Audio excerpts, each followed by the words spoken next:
The number one thing that kills people with social anxiety is overthinking, without a doubt. And I'm going to explain to you what I mean by that. But first, I'm going to play the intro, and you guys know what to do.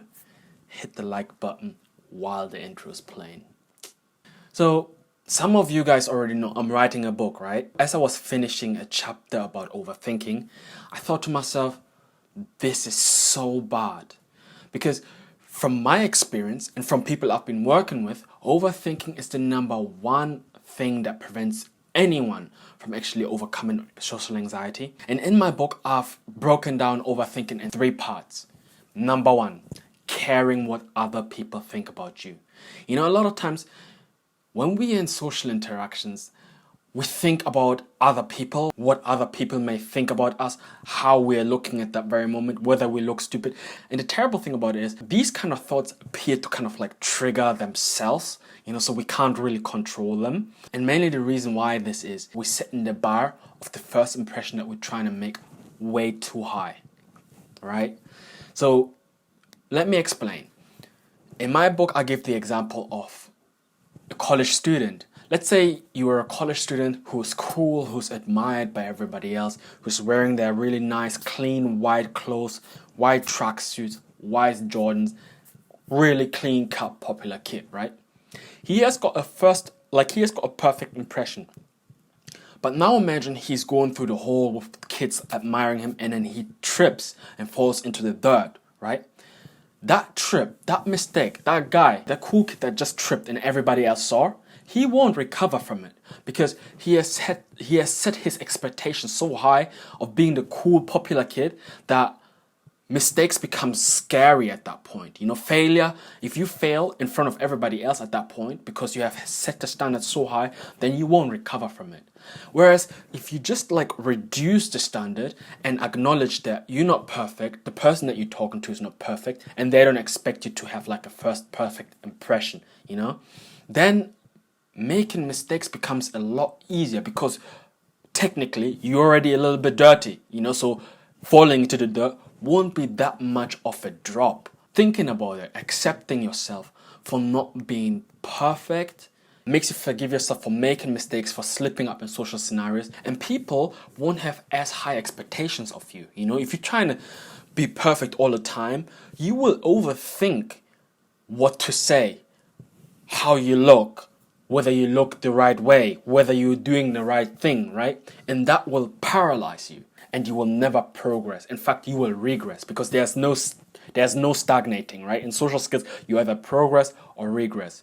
So instead, what I advocate is set the bar low, accept yourself, accept your flaws, right? Accept that you're not perfect, and also know that the other person is also not perfect, right? So none of you guys will actually expect to be perfect. And in that way, you get out of your head and you will allow yourself to make more mistakes. Mistakes are the number one important thing to actually progress in your social skills. Nobody gets it right the first time, right? And also, in fact, who's to say that the person that you're talking to doesn't care what you think about them, right? And this brings me to my second point, which is people with social anxiety haven't had enough social interactions to realize that everybody has got 3 faces, right? Number 1, the public face. The public face refers to the face that everybody takes to a public setting to actually be respected, to look in a way better than they actually feel, right?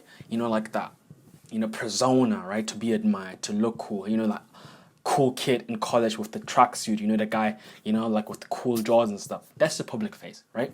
Then there is the casual face. The casual face is basically the face that you put on when you're around your friends, when you're comfortable around your family. They know you a little bit more in detail, right? And then there's the private face, right? The things that you don't want people to figure out about you, like what hentai you watch, or your other insecurities, that you actually notice, right?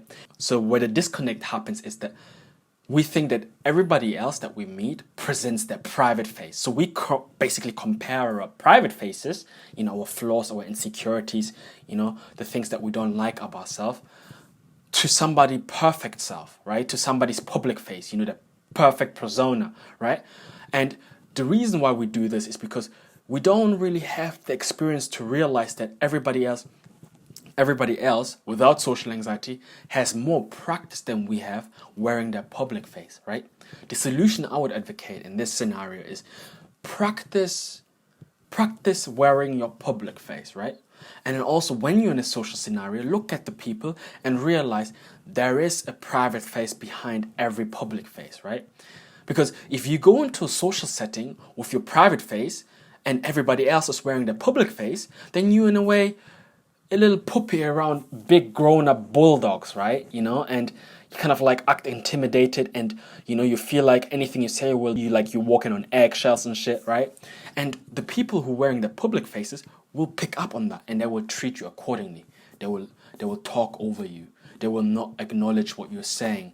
They won't treat you as part of a group. They just treat you as a follower rather than an active member in the group. Acknowledge where the disconnect happens, and then when you talk to somebody, think about them. Okay, that guy looks like a big pit bull, but I can see there's a puppy inside of him. That guy is definitely not a pit bull, he's a little puppy, right? Everybody's got a little puppy inside of them, and it's not just me, They're not better than I am, we're all equal, we all want to be valued, we all want to be acknowledged. And in this way, you give yourself more freedom to actually be yourself, rather than entering that cage that people you're talking to, have kind of crafted. A lot of times we want to fit the people that we're talking to, and so we're putting ourselves in that little cage, that I have crafted, and we can't really be ourselves, right? We kind of confined to being a specific person that we think they want us to be, right?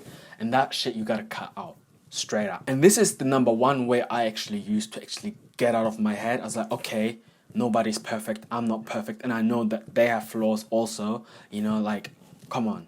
And the last point that I want to make, which is a little bit more deep, but I'm going to try and bring my point across. The last point is being more honest with yourself, right? In my scenario, I'll give you the example where I actually was about to travel to Ghana, right? But I was a bit nervous and skeptical, not about traveling there, but because of you guys. I felt like you guys wouldn't be interested in seeing Africa. That was just my insecurity, I thought maybe they might not be interested because it has nothing to do with them personally. So it was kind of like my insecurity, nothing to do with you guys. So instead of admitting it, right, I kind of was in denial and kind of give us other bullshit excuse. The real reason why I didn't choose to go to Africa, I kind of brushed it under the carpet, and tried to forget about it. But in this way, I was technically lying to myself, right? And by brushing it under the carpet, that worry, that insecurity manifested itself in a different way, right? And because it manifested itself in a different way, I didn't know where the worry came from.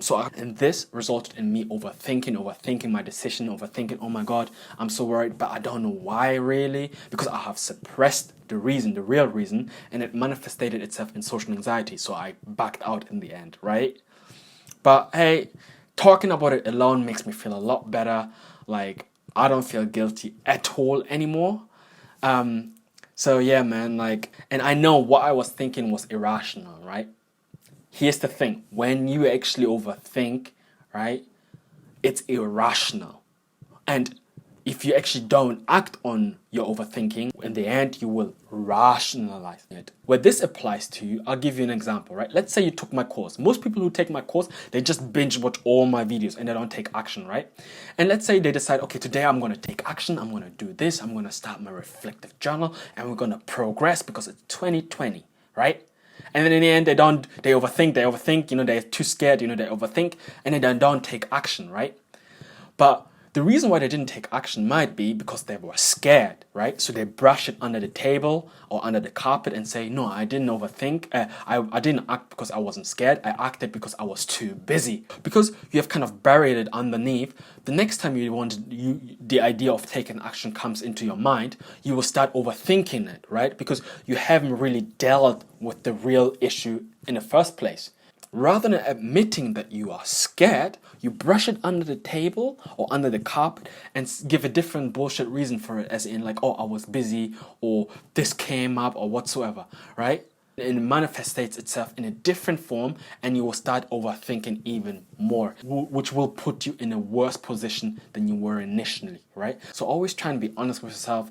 If you feel something, just acknowledge it, feel it inside and just like say, look, it's okay to feel like that. I'll be fine.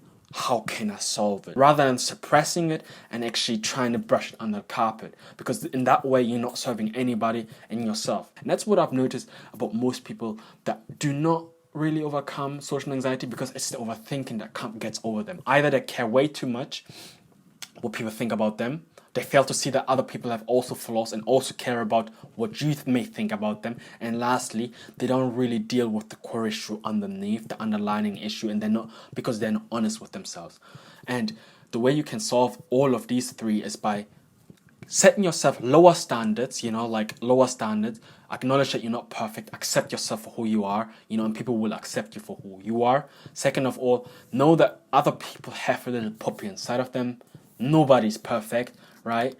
And try and pinpoint other people's flaws. That's what I do, right? Just to calm myself down. It's like, you know what? That guy has got that. He must be insecure about this. So, why am I the only one supposed to be insecure, right?